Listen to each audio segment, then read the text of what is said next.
Elle m'est douce comme le miel, cette terre de mes ancêtres. Pareille à la demeure des anges, je m'en souviendrai à jamais.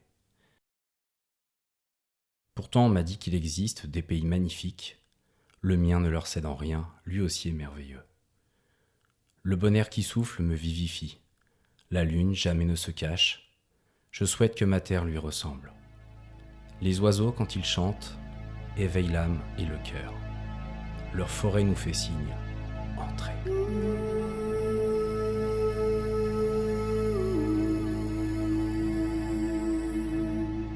Ô terre que j'aime tant, mon cœur a la nostalgie de toi. Même si je suis loin, je franchirai les distances, car mon seul refuge est en toi.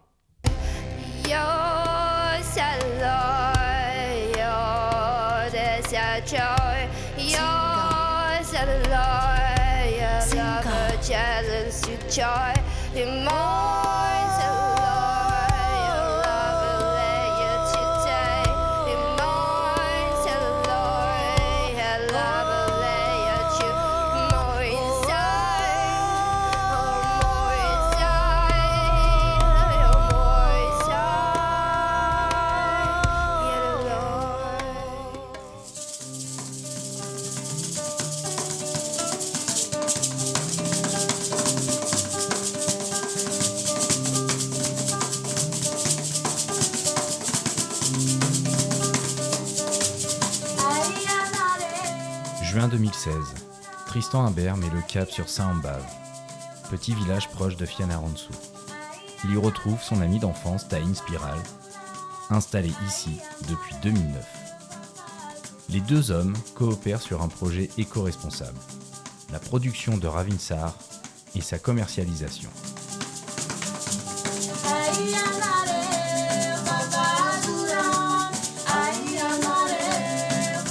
Mais revenons à la genèse de cette aventure humaine. Lorsqu'en 2008, Taïn séjourne à Saint-Ambave, le simple touriste venu prendre quelques vacances au sein de sa famille ne se doute pas un seul instant que son destin va basculer. Avant de repartir en France, un de ses oncles lui souffle à l'oreille. « Taïn, intéresse-toi aux huiles essentielles. » Ce dernier y voit peut-être une solution pour prévenir les angines qu'il subit régulièrement et qu'il doit traiter aux antibiotiques.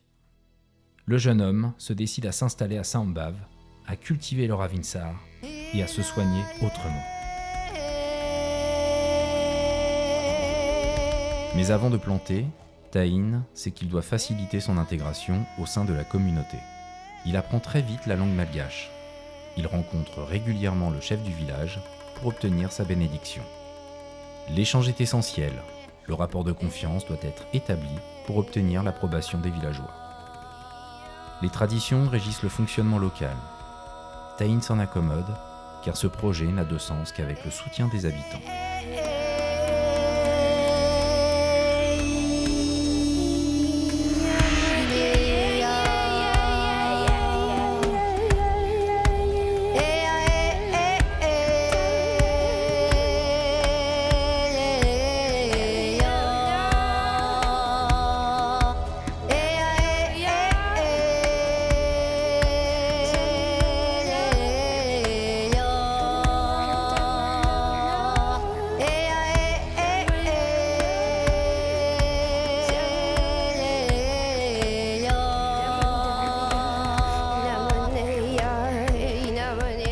Les années passent et le Ravinsar offre ses premières récoltes. Tristan intègre le projet en 2012, se rend sur place en 2013 et crée la marque Bitsara en 2015. Depuis 2009, deux hommes de confiance travaillent en étroite collaboration avec Taïn, Rambin et Ransim. Ils sont les gardiens de cet or vert. Si aujourd'hui cette équipe a la capacité de faire cette marche ensemble, c'est grâce au travail de ces hommes. Tristan, qui les avait rencontrés en 2013, tenait absolument à réunir les hommes de confiance de Taïn pour les remercier. C'est pas un cadeau, c'est un juste retour. Et c'est aussi pour vous montrer qu'on travaille ensemble, tous ensemble, et que ça ne peut pas se passer sans vous. Donc on voulait vous le montrer aujourd'hui.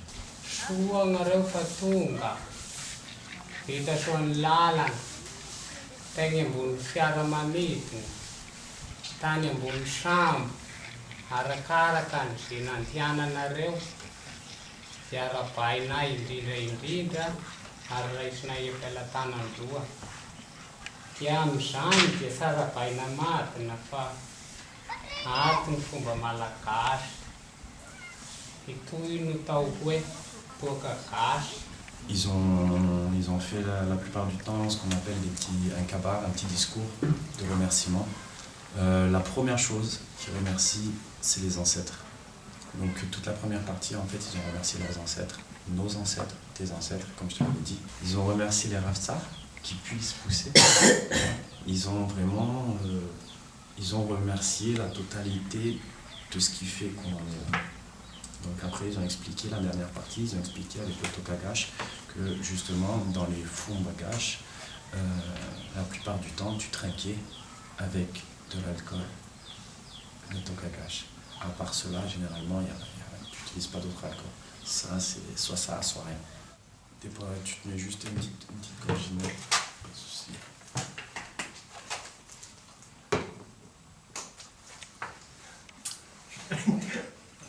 Mami, non Ça, des iscoum shoot. Viens, Seb, viens boire un petit coup. L'une des étapes clés de ce séjour est la visite de l'école publique du village de Saambave, qui scolarise notamment les enfants de Rambin et Ratsim. Accueilli par Charlotte, la directrice de l'école, Tristan, accompagné de Taïn, constate la situation de l'école et les conditions d'enseignement. L'institutrice, soutenue par la directrice, nous explique notamment leurs difficultés financières, un salaire de l'État qu'elles se partagent. Par ailleurs, beaucoup d'enfants n'ont pas les moyens d'avoir les fournitures essentielles. Tristan et Taïn souhaitent développer la capacité d'apprendre à apprendre.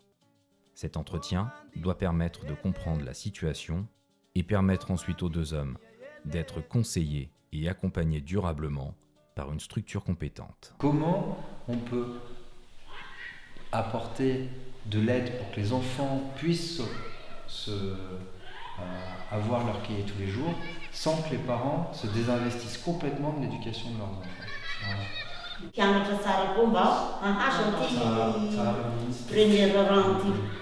Elle, directement, ce qu'elle conseille, tu vois, pour éviter, elle a compris tout à fait que d'ici 1 an, 2 ans, 3 ans, les parents vont peut-être venir scolariser ici leurs enfants parce que justement, il y a quelqu'un à l'étranger qui envoie des cahiers. Et elle, ce qu'elle propose pour continuer à responsabiliser justement ces parents-là, c'est que les cahiers seraient devenus des récompenses d'examen. C'est-à-dire que seulement certains enfants qui continuent à travailler, qui passent leurs examens, ils chacun des boules. Tous les 3 mois, ils ont des examens. Et justement, éventuellement, en début d'année, responsabiliser les parents à acheter leurs cahiers et en fonction des résultats d'examen, pouvoir avoir du matériel. C'est une idée. Donc ouais, je leur ai expliqué qu'on allait faire ça doucement, que moi c'était la première fois que je faisais un projet social là-dessus, que toi aussi c'était la première fois que tu faisais un projet social là-dessus, sur l'éducation, qu'on avait peur que le projet se détruise par rapport à ce qu'on souhaite, comme tu as dit, qu'il y ait une dérive et que ça doit s'arrêter derrière. Donc moi je leur ai demandé du temps, je leur ai dit qu'on allait voir petit à petit comment on va faire, que tu rentrais la semaine prochaine et durant un laps de temps, on va discuter. C'est-à-dire toi tu vas me donner des informations que je vais répercuter ici, ils vont me donner des informations que je te répercuterai. Et dès que de notre côté ça sera bon et que de ton côté aussi ça ira dans ton sens, on pourra commencer. Chaque jour, les enfants parcourent à pied en moyenne 3 km. Sur les 300 élèves de l'école, seule la moitié poursuivra sa scolarité en 6e.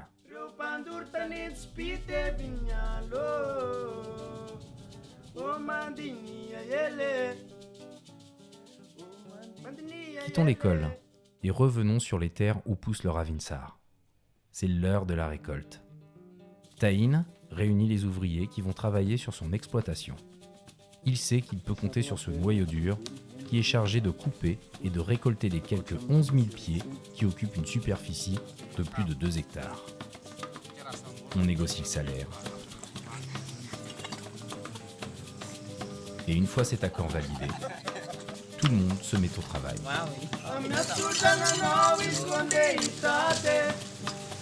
La réussite de cette plantation tient en plusieurs paramètres. La préparation et l'entretien du sol. Taïn avait élaboré dès 2009 la totalité du processus. Sur cette terre vierge, il a fallu créer des sillons profonds pour y planter des plants de Ravinsar certifiés bio, espacés une fois en terre d'1,50 m de distance. L'alimentation et l'entretien sont totalement organiques. Son processus est certifié dans sa globalité par Ecocer, qui, plus qu'un simple label, a permis d'accompagner le producteur dans la qualité de sa production pour une parfaite traçabilité. La superficie totale sera récoltée en 4 jours à la main. Après récolte, vient le séchage. Pour le séchage, tu es obligé d'aérer les feuilles. Donc, généralement, ils les prennent et tu les aères. Tu prends celles du bas pour les remettre au-dessus. Pour éviter déjà d'une la fermentation et de deux que les feuilles elles crament. Ça m'est déjà arrivé que ça crame un peu au soleil. Une fois cette étape délicate franchie, vient le processus de distillation. L'outil le plus important est l'alambic à entraînement à vapeur, d'une capacité de 1500 litres, alimenté par une chaudière en fonte, elle-même alimentée par un feu de bois. Dans un futur proche, Tristan et Taïn souhaiteraient disposer d'une énergie plus durable, mais onéreuse, le biogaz. Cette étape à franchir n'est pas anecdotique. Madagascar fait partir en fumée ses forêts. Notons que le bois est encore aujourd'hui la principale source d'énergie dans le quotidien d'une grande majorité de Malgaches. Ça va expulser par ce tuyau-là la vapeur. Et par ce conduit-là, en fait, la vapeur d'eau, elle est directement amenée dans la colonne de refroidissement. Et une fois que l'huile essentielle arrive à l'intérieur, elle ressort à l'état liquide. Elle entre à l'état gazeux, elle ressort à l'état liquide. Et par décantation, tu auras l'huile et l'eau qui vont se séparer directement.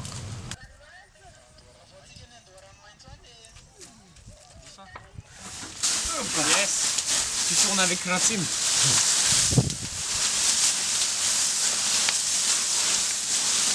Tu m'avais dit.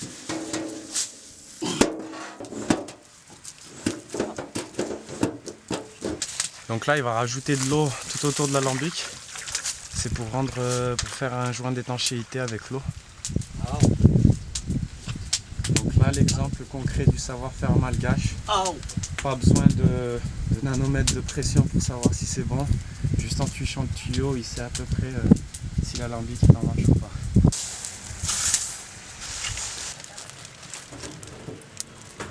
Cet or vert est né de la main de l'homme, en cohésion avec la nature.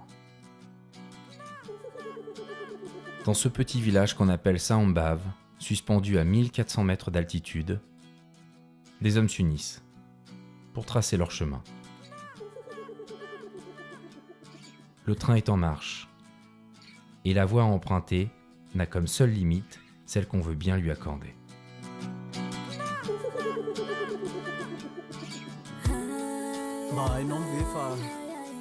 Pour Ambin et Ratim, et tous les autres hommes de l'exploitation, c'est améliorer leur vie, offrir une scolarité décente à leurs enfants. Pour Taïn, c'est embrasser le pays de ses origines, enraciné au plus profond de lui, de faire grandir sa famille et de poursuivre le dessein de son grand-père. Pour Tristan, c'est vous tendre la main et vous permettre de saisir la beauté de cette aventure humaine, faisant jaillir du sol cet or vert.